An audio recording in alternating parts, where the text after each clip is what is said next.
नमो नमः। प्रवाचिका अहंदया जोशी संस्कृताध्ययने समेषां स्वागतम्। अधुना अग्रिमा कथा पठिष्यते। अस्तु तर्हि आरंभं कुर्मः। पाचाड पागेला निवडीचा घोडा जय्यत करण्याची आज्ञा सैसांना देऊन दफ्तरी आलेल्या छत्रपतींना पंडितराव मोरेश्वर सामोरे आले. हातची कागदी बळी उठवीत म्हणाले, समर्थ मठात सज्जनगडी शिष्यगणात शिगेची घालमेल पडली आहे स्वामी. मठात ते ऐकताना सुद्धा महाराजांना कसे तरीच वाटले. जी समर्थांनी आपल्या पश्चात सर्व मठांची देखरेख दिवाकर गोसाव्यांनी बघावी अशी इच्छा व्यक्त केली होती. सज्जनगडाच्या स्वामी समुदायाची व्यवस्था मात्र भानजी आणि रामाजी गोसाव्यांनी बघावी अशी आज्ञा केली होती. दिवाकर त्याप्रमाणे वागत होते, पण मध्येच उद्धव गोसाव्यांनी कटकटी खड्या केल्यात. सज्जनगडाच्या आपल्या किल्लेदार जिजोजी काटकरांनी त्यांच्या बगलेत जाऊन करू नये ते केलंय महाराज. जिजोजींनी काय करणीचं? महाराज तो घोळ नीट ऐकू लागले.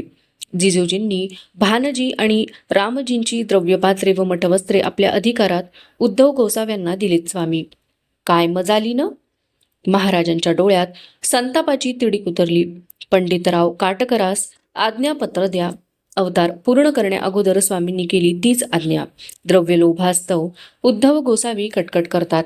त्यास भानजी रामजींची मठवस्त्रे छिनावून देण्याचं तुम्हास प्रयोजन काय? द्रव्य वस्त्र जसेच्या तसे मागते भानजी रामजींचे स्वाधीन करणे. दिवाकर गोसावी समक्षात बोलतीत ते करून चालवू समर्थ शिष्यांच्या या घालमेलीत पडावयास तुम्हास प्रयोजन नाही. मोरेश्वर आज्ञापत्र सिद्ध करायला निघून गेले.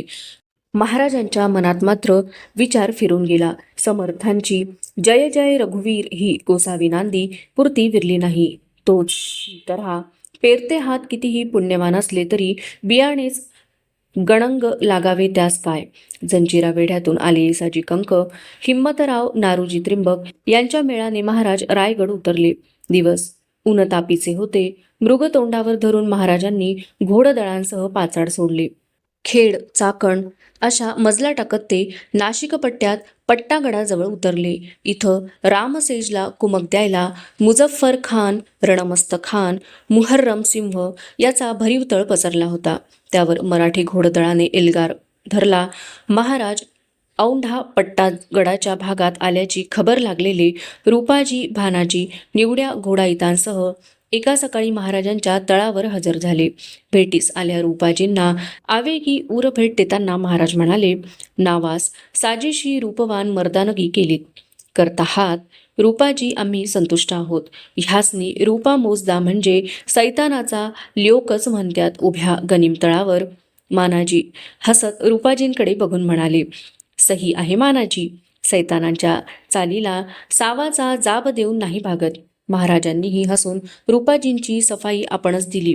रूपाजी मानाजींचा मरातब करून त्यांच्या सोबतीनीच त्रिंबकगड बागलाण असा टापू महाराजांनी स्वतःच्या नजरेखाली घातला. रामसेजची राखण करणारे फिरते तळ पारखून घेतले. नवी कुमक हत्यारे आताशी रसद यांची जोड देण्याचा धीर दिलासा रूपाजींना देऊन महाराज रायगडाकडे परतले. जो अंदाज महाराजांनी केला होता तीच चाल खेळत औरंगजेबाने या मृगापूर्वी 4 दिशांना 4 नख्या पसरल्या. मीर मुहम्मद मोमीन या सरदाराच्या पिछाडीला 6,000चा तुर्क हशम देऊन त्याला सुरत बंदराच्या रोखाने पिटाळला. गोव्याला फिरंगी विजयीकडे खासा हेजी पाठविला. त्याच्याबरोबर असलेल्या शाही खलित्याचा मजकूर होता, काफर संभाला मदत तर करू नयेच, पण त्याच्या खिलाफ लागेल ती मदत फिरंगी दरबारानं मागावी. तुरंत पोच होईल. सर्वांहून विषारी नख होते रहुल्ला खानाला नगरच्या तळाकडे पाठवलेल्या पत्रात. रहुल्ला खानाला आलमगीराचा नेक हुक्म होता, मिळेल ते मराठी देशमुख हवालदार, जुमलेदार, किल्लेदार, मनसब खिल्लत बक्ष करून शाही चाकरीत तुरंत रुजू करावा. औरंगजेबाच्या भरल्या शाही दरबारात तर अनिरोधसिंह आणि किशोरसिंह अशा कडव्या राजपुतांची दिम्मत घेऊन संभाजीराजांवर खासा नामजात केल्या आपल्या बच्च्याला अज्जम शहाला शाही दुवा देण्यासाठी तख्त सोडून औरंग फराशीवरच उतरला.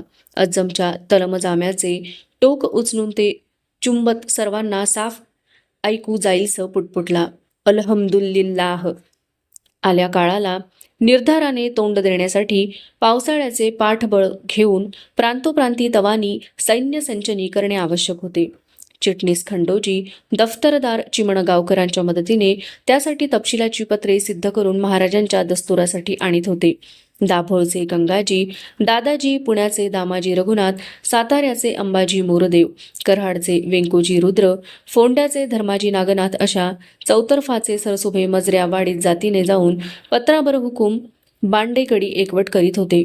उत्तरेत औरंग नाही म्हणून बंड करून उठलेल्या सुलतान ताराला चाचपून बघण्यासाठीही एक खलिता खंडोजींना एकांती घेऊन महाराजांनी सिद्ध करावयास सांगितला. पावसाळा तोंडी आल्याने वऱ्हाडातून हंबीरराव, कोकणातून कविकुलेश, सोलापुराहून आनंदराव रायगडी परतले होते. दर्यावर भांडण मांडून मराठी आरमाराने इंग्रजी गलबते लुटली होती.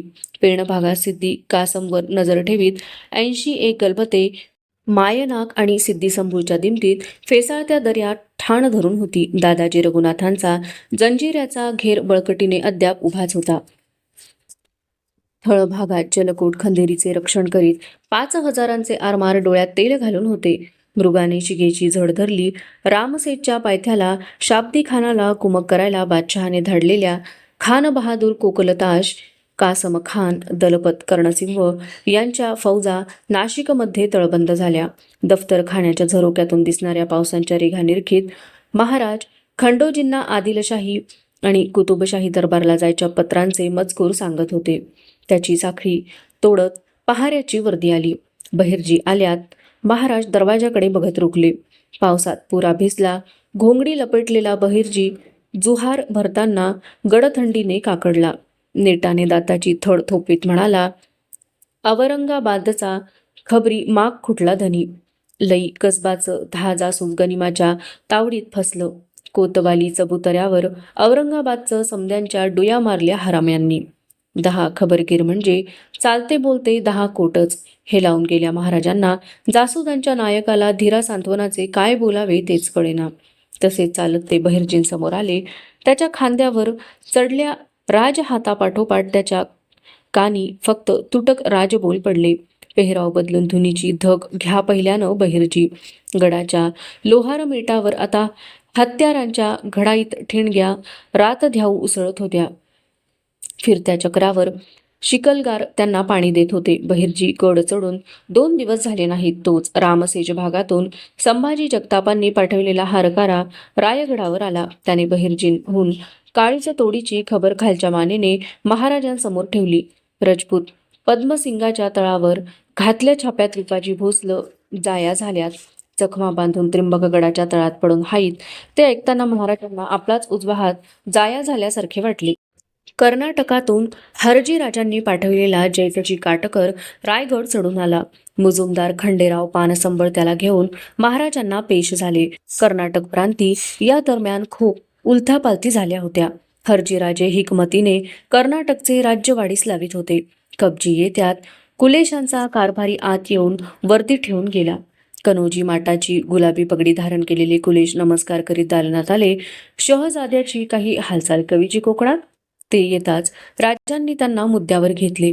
जी उत्तर में राजा रामसिंग को लिखा है शहजादाने. आम्हीही लिहिले आहे. जाबाची वाट बघतो आहोत. पण कवीजी, जो वकूब मिर्झा राज्यात होता तो नाही दिसत आम्हास त्याच्या कुंवरात. जी मिर्झा आदमी मैदान का, रामसिंग कोठी का?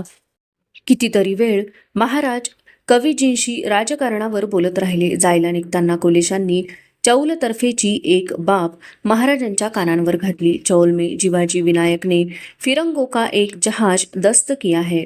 खंबायत के व्यापारी रामचंद्र दास का माल है उसमें. जहाज उसका नहीं, फिरंगी जहाज मागते हैं. ठीक आहे, पण त्या मागणीत आमचा अरबांशी असलेला दर्या दोस्ताना आपणास पसंत नाही. हे लिहिणारे फिरंगी कोण? महाराजांचा नूर बघून काही न बोलताच कवींनी निरोप घेतला. तो मामला तोडून टाकण्यासाठी याद घेतल्या पेशवे निळोपंतांना मात्र महाराजांनी आज्ञा केली. चौलात दस्त केले गलबत फिरंग्या सुपूर्द करण्याचा जिवाजींना हुकूम द्या आणि निवडीची माणसं तुकडीनं चौलाच्या कोटाभोवती पेरा. पहिला कळला, पण दुसऱ्या हुकमाची अटकण निळोपंतांना काही लागली नाही. महाराज नुसते फेर घेत राहिले. जंजिऱ्याचा सल निखळत नव्हता. दिसावा पण हात घालता येऊ नये असा जंजिरा खोबडीत बसला होता. रामसेज तर घेरात पडला होता. रामसेजची काय खबर बनतं? महाराज आपल्याच विचारात होते. शाब्दी कासम खानांनी पावसाळा असताही कोटाला पान लावण्यासाठी 3 वेळा जरब उचल खाल्ली. आपल्या किल्लेदारानं तिन्ही हमले फेकून दिले स्वामी. पंत गड उपराळा करण्यासाठी 1,000ची घोडे पथक आजच रामसेजच्या वाटेला लावा.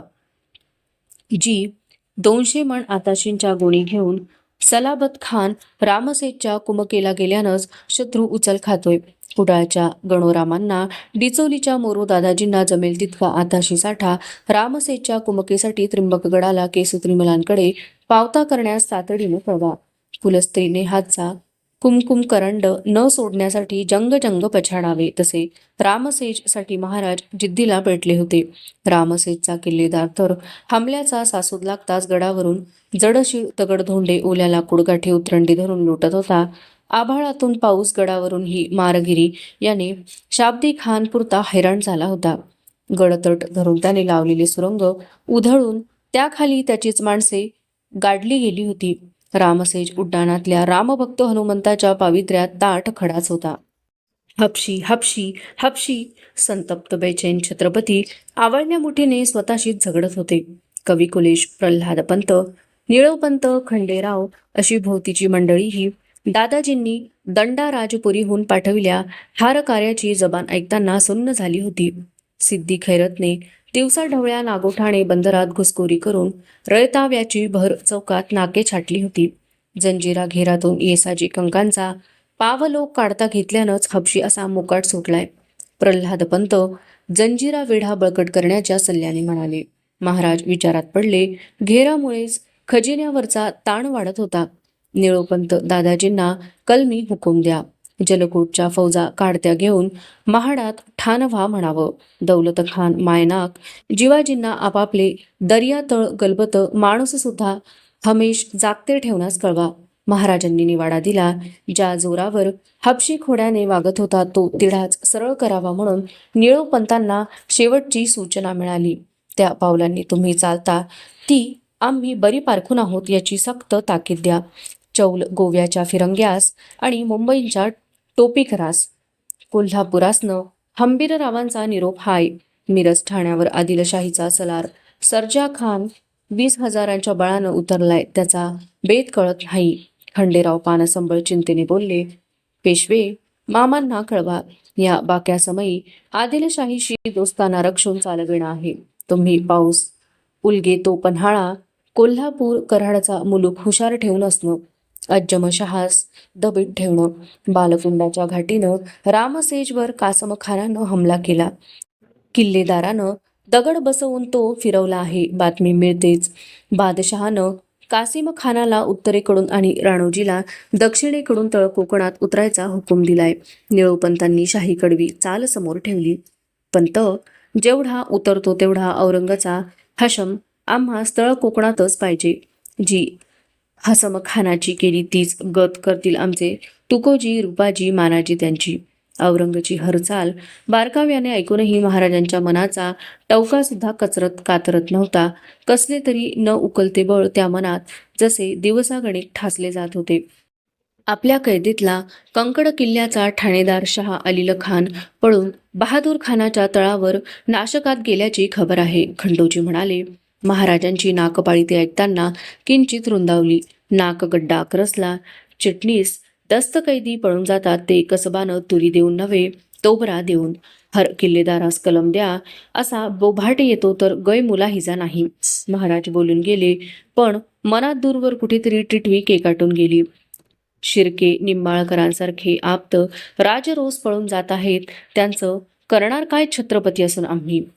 तो काळोखच दूर सारत फक्त कुलेशांना थांबण्यास सांगून महाराजांनी सर्वांना निरोप दिला. कविराज शहजादा अकबरास आगे वर्दी द्या. आम्ही त्याशी खल बात करण्यास खास येत आहोत. थांबविल्या कुलेशांना राजाज्ञा मिळाली. जी कुलेशांनी रुकार भरला. त्यांच्या मनी काही बोलायचे होते कारण त्यांना एकट्यांनाच एकांती घेतल्याने पाहून बाहेर गेल्या अनेकांच्या चेहऱ्यावर उमटलेली नाराजी त्यांना स्पष्ट जाणवली होती. पण विचारगत महाराज बघून ते मन मारून राहिले. मंत्रीवाडीतील एकही मंत्री त्यांच्या घरी आमंत्रण देऊन सुद्धा भोजनास येत नव्हता. त्यांचे महाराजांच्या आसपास वावरणेही अनेकांना पसंत नव्हते. 2 दिवसातच श्रावणसरींना न जुमानता महाराजांनी कवी कुलेशांसह रायगड सोडला. महाड घाटीने महाबळेश्वरची चढण उतरून ते चिपळूण, संगमेश्वर, खेळणा अशा मजला टाकत राजापूरला अकबराच्या तळावर आले. संगती मोजका घोडा येत होता. डेऱ्याच्या तोंडावर आल्या दुर्गादास राठोडसह अकबराने महाराजांची आगवानी करून त्यांना इतमामाने आत नेऊन बैठकीवर बसविले. ही अकबराशी दुसरी भेट होती. महाराजांसाठी आल्या रिवाजी नजराणाला हात देऊन त्यांनी तो स्वीकारला. बैठकीला तोंड फुटले. राजा साहब तंग आए, शेर होकर घास खाना बडी तोहमत की सजा. अकबर पिळवटून बोलला, तेच म्हणतो आम्ही, शेरास खाना रान पालथ घालून धुंडावा लागतो. इथं कोंडून नाही तड लागणार तुमची. महाराज म्हणाले, राय क्या आपकी राजा साहब. कोकणात राहून दिल्ली तख्ताचे स्वप्न अद्याप अकबराच्या डोळ्यात तरळत होते. महाराजांना अकबर फक्त वापरायचा होता. तुमचा सल्ला दुर्गाजी. महाराजांनी राठोडला मध्ये घेतला. जी अब औरंग दक्कन में फंसा है, नहीं हिलेगा. राजा साहब, हम शहजादा के साथ राजस्थान लौटेंगे, राजपूत इकट्ठा बांधेंगे. रास्त आम्ही काय करावं या मसलतीत. महाराजांनी मिशा कल्याणचा राठोड नीट निरखला. त्यांना वाटले तो सैन्याच्या कुमकीची गोळ घालणार. सिर्फ हमारे जाने का इंतजाम. महाराज सैन्यबळ देऊ शकत नाहीत हे ताडूनच राठोड शहाणपणाने बोलला. मतलब एवढा जाग जाग शत्रूचा तळ पडला असता तुम्ही जाणार शहाजाद्यांना घेऊन उत्तरेत. जाणता दिसेल तिथं शहाजाद्यांना दस्त करून दाखल करण्याची फरमाने सुटलीत औरंगाबादेहून. वो क्या खाक करेगा दस्त हमको, हम उसके ही बच्चे हैं, दरिया से उड़ जाएंगे हम. देंगे हात आप हमको. चिडीने अकबर निर्धारी बोलला. महाराजांनी सहेतुक कुलेशांकडे बघितले. निर्णय दिला, ठीक आहे, आम्ही करू बंदोबस्त हत्यारी पहारा आणि तुम्हास सैन्य देण्याचा. दुर्गाजी जगदंब तुम्हास पत्ते देईल. महाराज उठले. अकबराचा निरोप घेऊन त्यांनी राजापूर सोडले. अवशिष्टा कथा अग्रिमे भागे पठिष्यते. अस्तु तर्हि पुनर्मिलामः. तावन्मङ्गलं भूयात्, शुभं भूयात्. नमो नमः. धन्यवादाः.